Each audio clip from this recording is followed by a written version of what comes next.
Hi, Cora Stack again, Dr. Stack. This is a video, it's a kind of full circle. Um, it's a full circle really because I started off, a number of months ago before I declared my, just before September in August, I was away abroad and I did a few videos about the rising cost of energy, and there was a massive feedback and massive concern, and it wasn't just from Ireland, it was from many areas in many areas around the world about the energy costs, the struggles people are having paying their basic energy costs. And Ireland's energy companies were privately owned for years, and now everything was being made efficient by outsourcing it, and now we're paying higher energy costs than ever. So why is Ireland being called rip-off Ireland? And again, and who's really paying the price? Why is Ireland being called rip-off Ireland? And more importantly, who is being ripped off? Because when people use that phrase today, they're not talking about necessarily restaurant prices or hotel bills. They're talking about something deeper. They're talking about the working poor, the squeeze middle, the full-time worker who cannot get ahead, the graduate, and that they're called the losers. The full-time workers who cannot get ahead are called the losers, the teachers, the public servants, those kind of people, educators, people in higher education, people like myself, killing ourselves for years and years, and we can't get ahead. We win global awards and we have a huge number of papers, but we're seen as losers by the courts. This is what I was called. And I was called that deliberately now to bully me. It was a bullying tactic by the courts, and they'd no idea I'd figure their game out. None whatsoever. I mean, they underestimated me completely. I knew, and I said it to one of them, I won't say where I said it, but I told one of them, and I won't say what I said, but I didn't insult him. I told him the truth, so because I don't tell lies. So the graduate who cannot save, the family who cannot breathe between bills, they're talking about a system, and he was. He was definitely conflicted because allegedly there was a lot of photographs going around, that he was with somebody very closely associated or cousin or an aunt of Mr. Simon Harris, and there was allegations that he acted for Mr. Simon Harris, in his previous role for a leading firm of solicitors. Would you not think he should have declared a conflict of interest? It's all entitlement power, everything else like that. Nobody declares conflict of interest, and if it's hidden behind the scenes and you don't know about it, well, nobody will say anything. And anyway, nobody's ever brought to account because all our friends are in the High Courts or in the Supreme Court, but we're all in it together. That's what they think, and we'll be shielded by our friends in the Supreme Court. Well, we'll see now, will they shield them or will they act for the people? I hope they will act for the people, not for the entitled or the conflicted. So the rise of the working poor. There was a time when working full-time meant stability. Now it means calculation, rent, mortgage stress, energy. You mean you need to have a full-time accountant or a financial advisor to help you. Rent, mortgage stress, energy, insurance, childcare, groceries, banking charges, and more. Every sort of charge. And the quiet fear that one expected bill could destabilise everything. You get one shock and that sets you back. I mean, people's ability now, the squeeze middle's ability to, sustain, the kind of pressures they're under over time is getting less and less because of policies that favour the asset holders or the owners of assets, the well-off, inverted commas. This is not dysfunction at the margins. This is huge structural pressure. Housing has outpaced income for years. What I mean is the cost of housing. For over 2 decades or more, housing costs in Ireland has risen hugely relative to incomes of ordinary people. The central bank has acknowledged that house prices and rents have steadily increased compared to earnings. So even when wages rise on paper, affordability deteriorates. That's a proportionality figure, and it's very clear that the ability of ordinary workers or the squeeze middle to pay mortgages or to pay for housing is cumulatively lessening hugely over time. So in 2020, 2022 real wages actually fell, meaning inflation rose faster than pay. And although wages have since increased in nominal terms, housing remains the dominant cost and has consistently outpaced earnings over time. Now, why has that been allowed to happen? With all the players and actors, how has that been allowed to happen? So people clearly feel poorer, even when statistics say, growth is a return to Ireland is a great country, etc., because CPI, that's the Consumer Price Index, is not your rent. Policies, this is my belief, and this is what Bernie Sanders and his ilk are saying in America as well. Policies have favoured capital over labour. And this hasn't happened overnight. Over decades, policy has gradually favoured capital over labour. Asset holders benefit from property appreciation, capital gains treatment, investment structures, access to very sophisticated tax planning. Meanwhile, PAYE workers pay at source in full.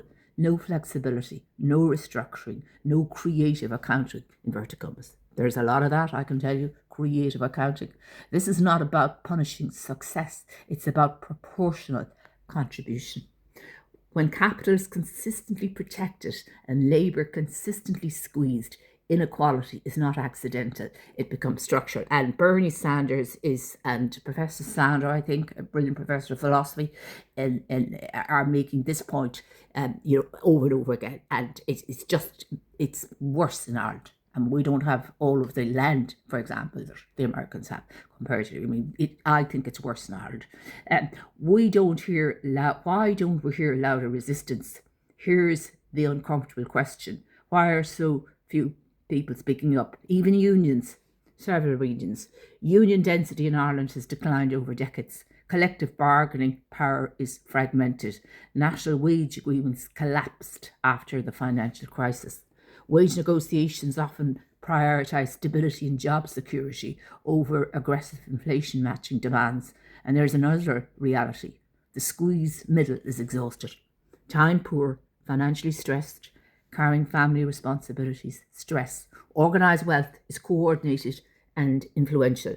Overstretched workers are dispersed. That asymmetry matters. That's what's happened. So that gives more power to the people that have, are better coordinated, better the vested interest, as I call them.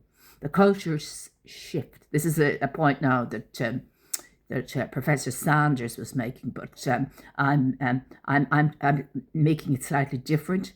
Labour as less than. There's also something deeper happening culturally. A subtle hierarchy has emerged where company owners are framed as wealth creators and workers as costs, as overhead, as units of productivity, instead of what they actually are is essential.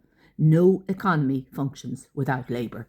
No corporation produces without workers. No housing market exists without people earning wages to sustain it. When labour is quietly treated as secondary to capital, dignity erodes and democracy weakens.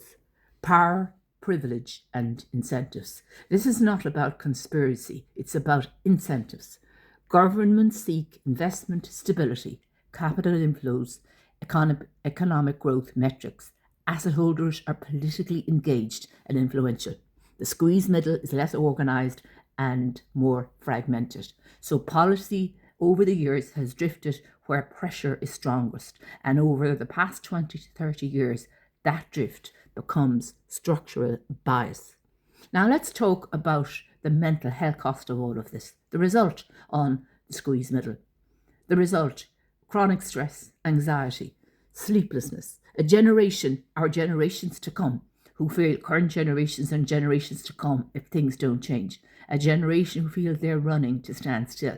This is not simply economics. It is social cohesion. I mean, this was one thing that Bernie Sanders, and I've written a paper about this, which has been quite widely read, about the need for more community, a sense of community, and the initiatives that he's sponsoring in Vermont are very similar to what I had actually asked former Minister Heather Humphreys to assist me. And in fairness, she did write back and make a few suggestions, but I mean, she wasn't able to, give me money for this. But I wrote a paper based on my ideas about what we need to do to create a better sense of community. And it's very interesting that to hear that that Sanders is organising dancing events and walking events and community events all over Vermont. And he's brilliant really at understanding, the importance of community to mental health and well-being, and the sense of community. And that's so important here as well.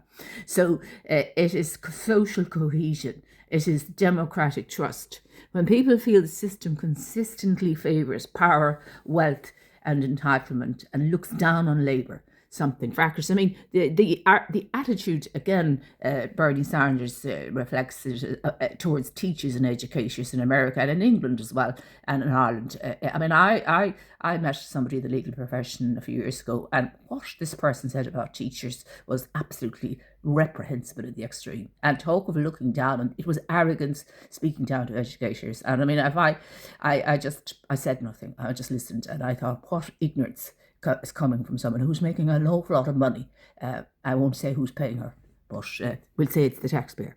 Quietly, the core question. So why has Ireland been called Rip-Off Ireland? Because many ordinary workers feel they are paying more, contributing more, carrying more risk. That's a huge thing. We're carrying all the risk now. This is where I feel we don't understand how much of the risk we're now carrying, and because of successive government policies which have created a huge imbalance between people that have assets and labour, inverted commas, and looking down on inverted commas labour, which includes the squeeze middle, the PAYE person, that type of person, while those at the top benefit from structures that protect and multiply capital. And the question becomes, if there are no political rewards for defending the squeezed middle, who will do it? And how long will this imbalance continue before voters demand recalibration? And I believe this was because this was, the voters that went out to spoil their votes in thousands, 213,000, and the many that did not vote in the recent election. And people are saying it was a resounding victory for the current president. No, it wasn't. It was not, because 70% didn't choose to either spoil their vote or to remain at home. Now, it's nothing personal to do with the current president. This was a call for change with regard to government policies, and we are not seeing the change, because once the government were re-elected, they seem to forget about once the person is elected, the person forgets about the election, forgets about so many making a huge stand. Well, I haven't forgotten about them, and I'm making a stand. And it's extraordinarily difficult to make a stand when the media are, gagged, inverted commas, believed to be gagged. So, and it's not just, it's all of the media, complete silence. I mean, it didn't happen. The spoil vote didn't happen. 70% of the people didn't vote. That never happened, because the media, have gone completely silent and wanted to go away. There's no such thing that there was a huge problem in the 2025 election. There's no problem about it at all. It never happened. Those problems never happened because there's silence. And what does silence shield? What is it shielding all that silence? There's the question. So this is not about envy. I mean, it's about balance. It's about whether democracy listens upward or listens equally in all directions. I mean, that's a good one for the recent presidential elections. The working poor are not failing. The squeezed middle are not responsible. They are essential.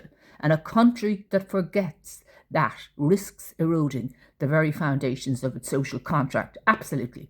If this resonates with you, please share it, because silence is what allows structural imbalance to become normal. So obviously I have been silenced many, many times, and what was done to me in the High Courts was absolutely reprehensible. And what was said to me, from people who really, did not understand the meaning of the word respect.